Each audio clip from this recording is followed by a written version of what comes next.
I spent almost $10,000 just on traveling full-time in my RV this year, and it shocked me. And what I discovered will change your budget strategy. Food cost me almost double what I spent on fuel. I'll show you exactly how I broke down these 5 budget categories and how my 200 miles at a time strategy saved me thousands. To give you context, I tracked 7,000 miles over 240 nights with an average stay of 21 days. Why does this matter? Because where you park is the biggest variable in full-time costs. So let's start there. My total campground cost for 2025, $2,589. That breaks down to roughly $324 a month or $11 a night on average. But here's what averages hide. My nightly costs ranged from $0 boondocking at my sister's house to $260 for 4 nights in Tybee Island, Georgia. That's a massive spread. Let me break this down by camping type because this is where you can really control your budget. Commercial RV parks, I spent 4 nights here, averaging $65 per night. I chose this campground because of its specific location on Tybee Island, and I was camping with friends. State and national parks. Just one park this year, Kentucky Horse Farm, which again I chose because of its location to the Kentucky Bourbon Trail. $90 total, averaging $45 a night with my AAA discount. These are my favorite for value. Beautiful locations, decent amenities, and reasonable prices. Pro tip, get the America the Beautiful Pass if you're staying at federal sites. Boondocking is free, but I did have some costs. Apps like Road Trippers with Campendium Premium and RV Overnights for those fun overnight stops. Total investment about $100, but it saved me at least $120 in camping fees. If I base standard camping fees at $50 a night. Membership parks. This is the one category where I found the craziest savings. I spent $2,589, which is only $11 a night. But if I hadn't used my Thousand Trails membership, that number would have been nearly $10,500. Total 2025 fuel costs, $2,494, with about 7,000 miles traveled between my RV and my Jeep. But I get about 9 miles per gallon in my RV and 32 miles per gallon in my Jeep. So using my RV to get from campground to campground and using my Jeep for day trips and trips to the grocery store really saves money. My RV gets about 9 miles per gallon, and I traveled roughly 32 200-mile segments. So each move cost me approximately $80 in fuel. But fuel prices were all over the map, literally. The cheapest diesel I found was $3.37 per gallon in Athens, Alabama, while the most expensive was $4.19 in Pennsylvania. Here's how I try and keep my fuel costs down. 1. Using my Road Trippers app to help find the lowest costs on gas. I know some people use gas carts for larger truck stops, but I have found that even with the discounted price on their high-priced diesel, I can usually save more money just finding a place on Road Trippers. 2. My 200-mile strategy actually helps keep this number low. I'm not constantly moving, burning fuel in stop-and-go traffic, or climbing mountains every week. Slow travel dramatically reduces fuel costs. I'll give you the full breakdown of this strategy as my final money-saving tip at the end of the video. But just know, speed costs money. 3. Trip planning. I avoid backtracking and I try to create logical loops.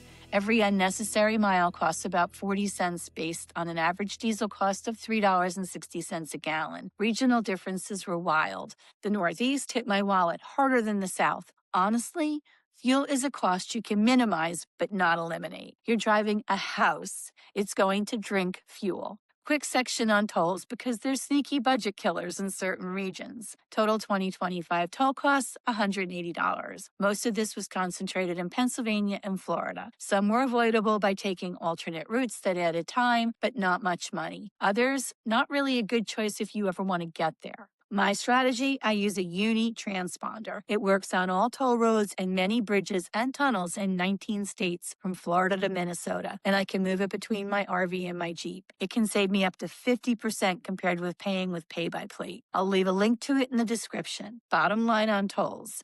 They happen, especially if you're traveling in the Northeast or Florida. If you want to see exactly how painful it was and the unexpected way tolls almost ruined my trip, check out last week's video to see my painful toll revelation. Let's talk food. This is where I have the most control and where I probably should have done better. My total food costs were $3,710. My monthly average for grocery store spending was about $250 for a total of $1,985 for this trip. That includes all groceries, household supplies, and dog food. Speaking of which, feeding 2 small dogs costs about $35 monthly or $260 for this trip. They eat better than I do some weeks. Dining out, I spent $1,725 eating out at restaurants. My most expensive meal was $106 for a lionfish sushi lunch at Castaways in the Florida Keys. Totally worth it. Here's what I learned about food costs on the road. Regional prices vary dramatically. My grocery bill in the Keys was nearly double what it was in Alabama and southern Kentucky. Same food, different economies. Cooking in the RV saves a massive amount of money. A $25 restaurant meal cost me $6 to make it home. Excuse me, at my home on wheels. My Instapot has saved me hundreds this year. Shopping strategies that worked. Meal prepping in advance for quick travel meals. Meal prepping in advance for those nights where you've been out exploring and don't feel like cooking. RV overnight stays that are often near wineries and restaurants where I can eat and stay for the night for about $30. But let's be honest, sometimes you're exhausted from setting up camp and just want a pizza. I budget for that reality.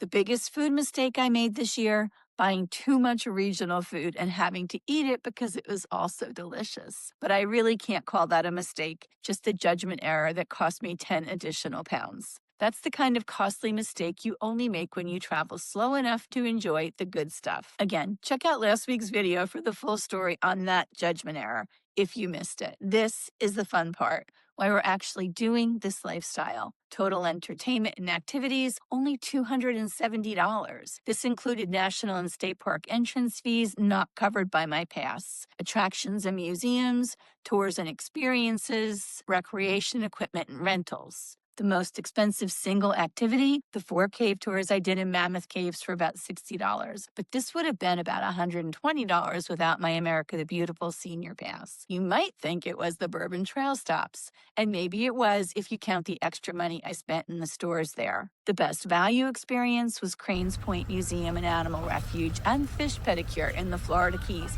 for just $20. Here's my philosophy. I didn't sell everything I owned to sit in parking lots, but I also didn't want to blow my budget on tourist traps. Free and low-cost wins this year, the Toy and Train Museum in West Virginia with an amazing collection of toys I haven't seen in years, and only $11 with my AAA discount. Horseshoe Beach at mile marker 35 on US 1. A free and a completely unexpected find, and honestly one of the prettiest places I discovered in the entire Keys. The Museum of Wonder Drive-Thru Museum in Seal, Alabama. One of those places you can only find if you take the time to travel slow. The dogs limit some activities. I can't do 8-hour hikes in summer heat or leave them in the RV, but they also create activities, dog-friendly breweries, outdoor festivals, beach days. These became our entertainment sweet spot.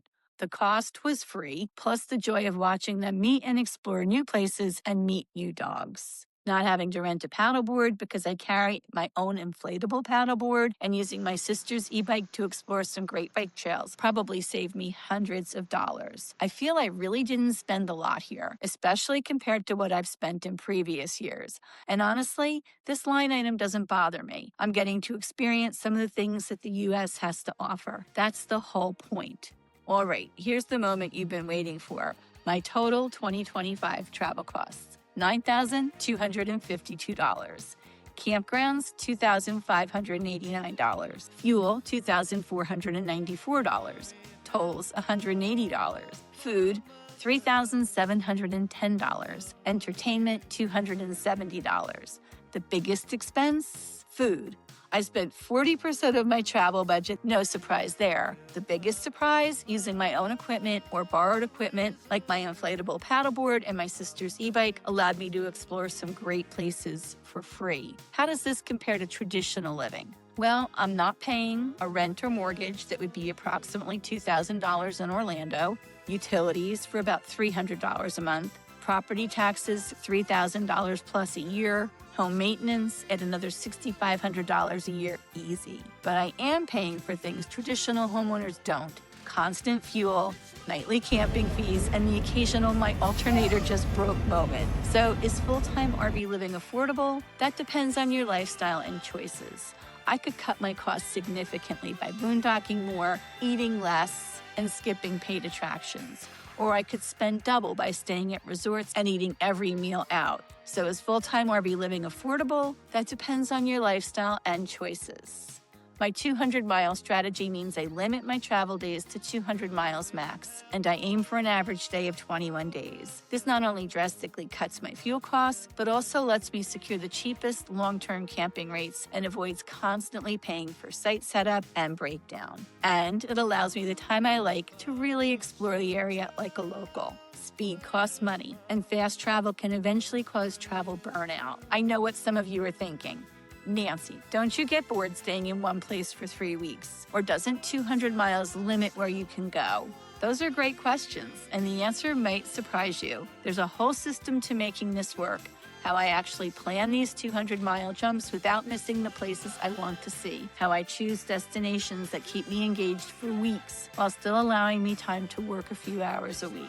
And how I decide when to move versus when to stay. That's exactly what I'm breaking down next week. Planning stress-free travel days using my 200-mile strategy. So if today's budget numbers made sense to you, next week's video will show you how this approach actually gives you more experiences, not fewer, while saving you money and your sanity. 2, be flexible with where you park. If you must have full hookups every night, your costs will skyrocket. Learn to boondock comfortably and use a camping membership like Thousand Trails, and you'll save thousands.